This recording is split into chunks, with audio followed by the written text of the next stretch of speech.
Welcome to our channel. Today we how to log into Houzz affiliate program for home renovation leads step by step clearly. Open your preferred web browser. Type Houzz affiliate program into the search bar. Click on the official Houzz affiliate program link in the search results. Once on the Houzz affiliate program page, locate the login option. Click on the login button. You will be directed to the login screen. Enter your registered email address in the provided field. Input your password in the designated password field. If you have forgotten your password, click on the Forgot Password link. Follow the instructions to reset your password if necessary. Once your credentials are entered, click the Sign In button.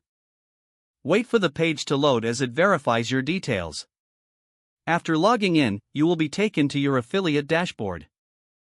Familiarize yourself with the layout of the dashboard. Check for any notifications or updates from Houzz. Explore the available tools and resources for affiliates. Start browsing for home renovation leads within your affiliate dashboard. If you have any issues during this process, refer to the help section for assistance. If the page does not load, refresh the browser or try again in a private or incognito window.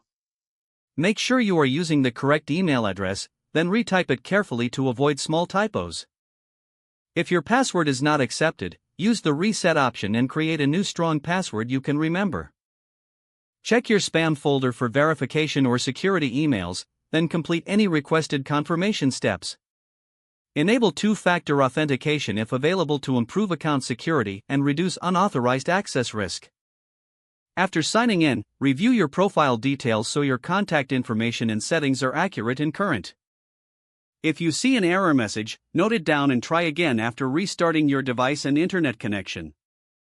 Log out when you finish, especially on shared devices, to keep your account and payment information secure. If the page does not load, refresh the browser or try again in a private or incognito window.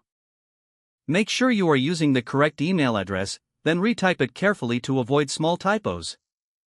Don't forget to like this video and subscribe to our channel for more step-by-step tech guides.